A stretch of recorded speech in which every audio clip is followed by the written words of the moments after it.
Mesdames, Messieurs, bonsoir. Bienvenue à toutes et à tous dans cette session d'information sur la télévision Labari en ce samedi 8 mai 2021.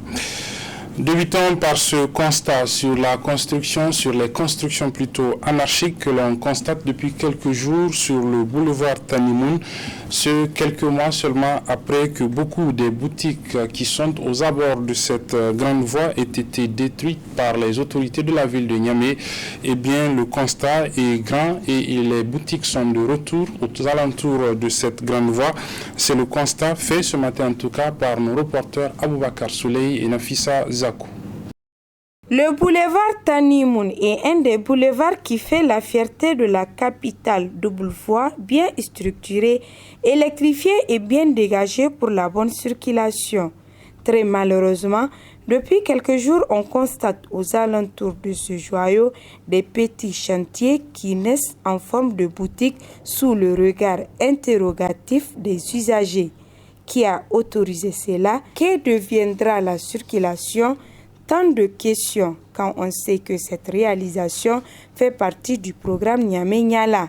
Pour l'heure, ce sont les revendeurs qui sont derrière la ligne haute tension à une quarantaine de mètres du boulevard qui se plaignent.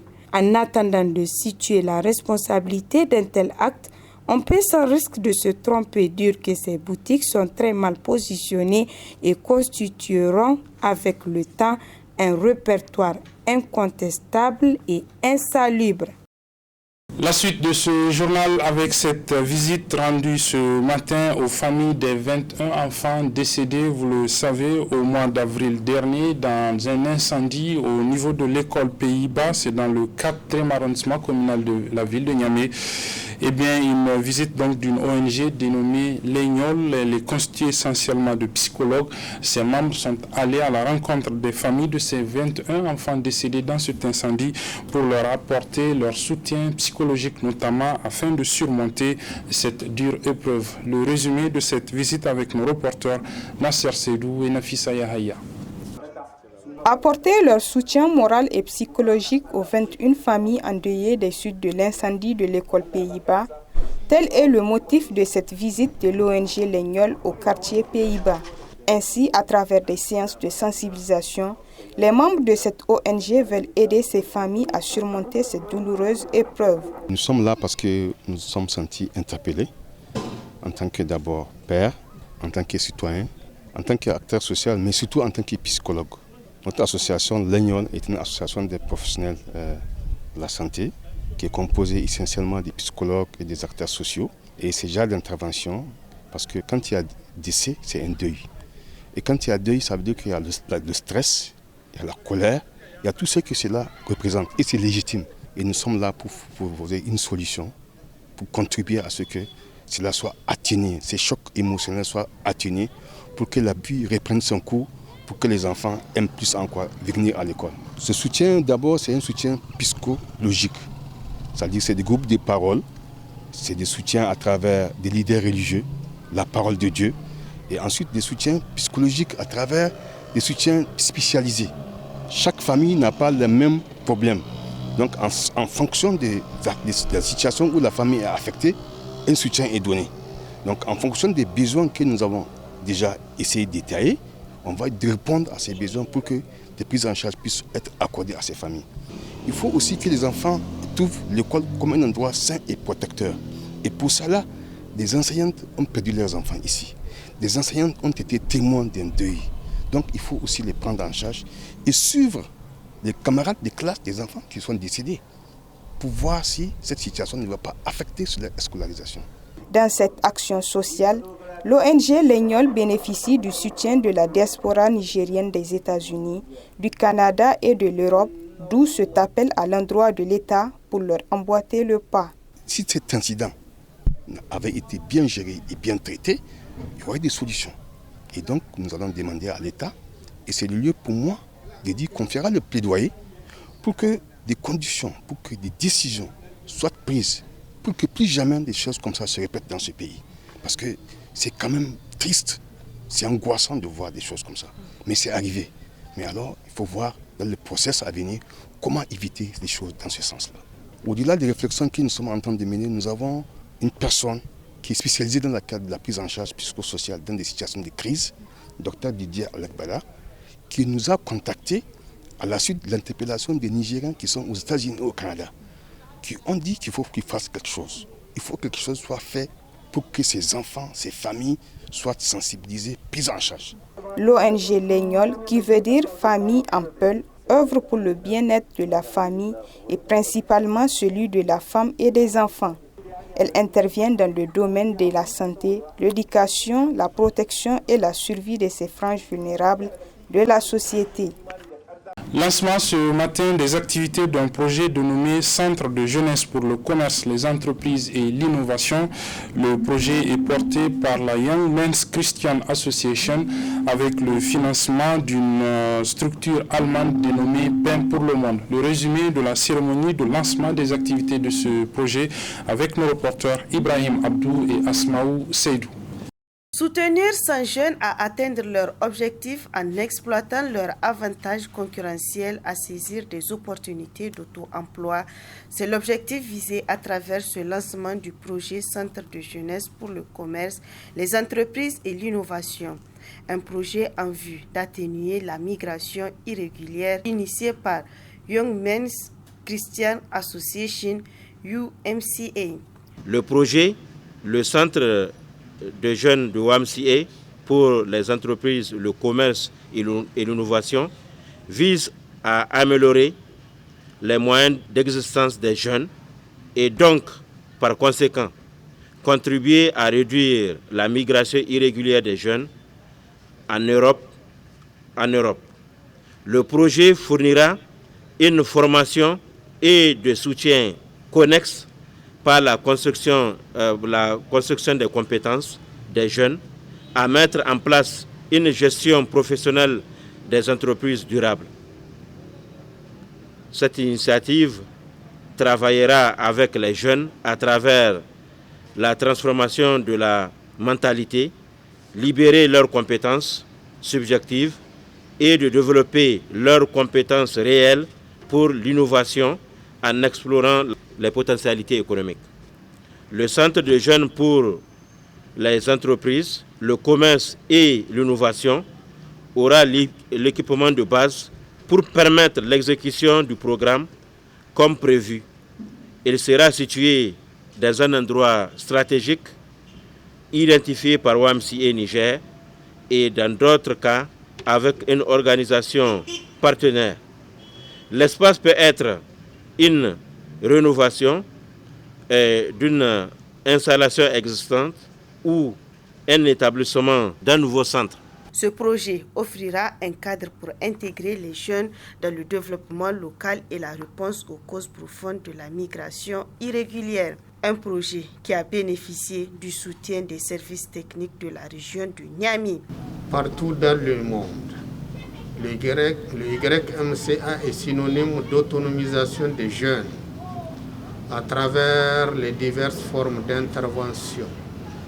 Le YMCA forme des jeunes qui, à leur tour, influenceront leurs pairs pour les changements de comportement dans les communautés de par le monde.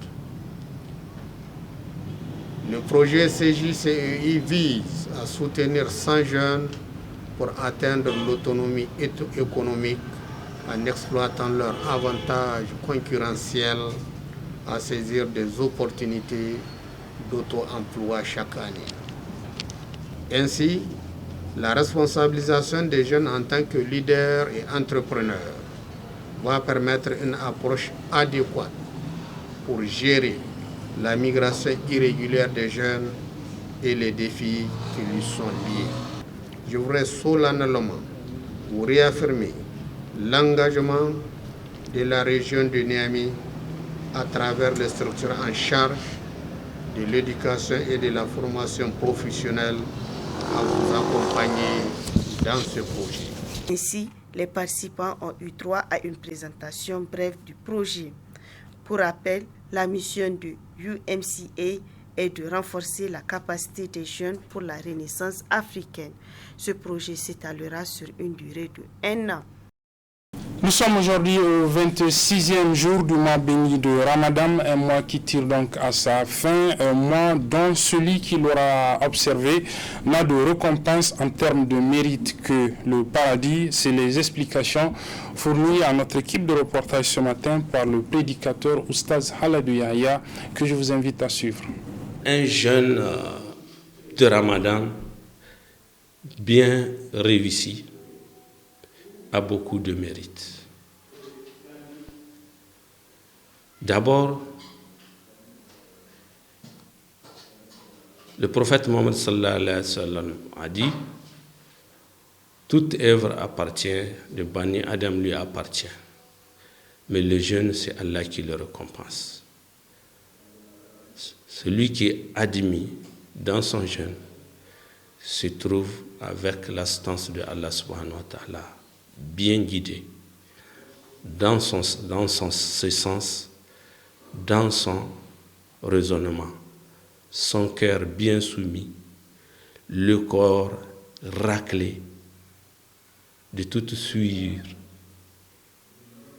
le cœur apaisé et le cœur adouci devient rempli de bonté et de soucis de la Ummah subhanahu wa ta'ala. Et enfin, c'est le pardon de Allah subhanahu wa ta'ala. On se retrouve épargné du fait de l'enfer et la récompense sera le paradis. Pour la suite de sa vie, on a plus de sagacité intellectuelle pour être soumis à Allah, à ses signes, et on trouve une volonté raffermie d'adorer Allah subhanahu wa ta'ala, mais surtout la conviction nécessaire dont chaque fidèle a besoin pour mener sa mission sur terre, celle d'adorer Allah subhanahu wa ta'ala, qui a dit: wa ma khalaqtul jinna wal insa illa liya'budun, je n'ai créé les hommes et les djinns que pour qu'ils m'adorent. Et pour refermer ce journal, nous vous proposons un reportage sur un des produits très prisés en ce mois béni de Ramadan au moment de la rupture par le jeûneur. Il s'agit du moringa traditionnel Copto. C'est un reportage signé Sadou Doumi et Hariata Salah. Le Copto est un plat à base de feuilles vertes comestibles cuites à la vapeur ou à l'eau. Au Niger, le Copto est consommé partout et est utilisé dans de nombreuses recettes. Fondamental de l'alimentation nigérienne, le Copto est produit en grande quantité, surtout en cette période de Ramadan où sa consommation augmente. Aujourd'hui, ça va. J'ai acheté la tasse de moringa à 500 francs. À chaque fois, je paye ces feuilles de moringa, surtout en ce mois béni de Ramadan. Principalement, moi, ça me donne de l'appétit pendant le carême. Même, à part même le carême, je consomme ça. Moi, chez moi, on consomme ça. Le prix, on n'en parle pas, puisque quelque chose qui coûtait avant 250 francs la tasse, maintenant c'est à 500 francs. Donc c'est vraiment un prix exorbitant, de mon point de vue. Mais on est obligé de faire avec. Bien que disponible sur les marchés, le prix du Copto a connu une hausse sensible. Nous achetons le sac du feuille de moringa des fois à 27 000 francs. Mais aujourd'hui, je l'ai eu à 22 000 francs. Nous revendons la tasse à 500 francs et nous arrivons à avoir 2 000 à 3 000 francs de bénéfices. Deux fois, on ne gagne rien.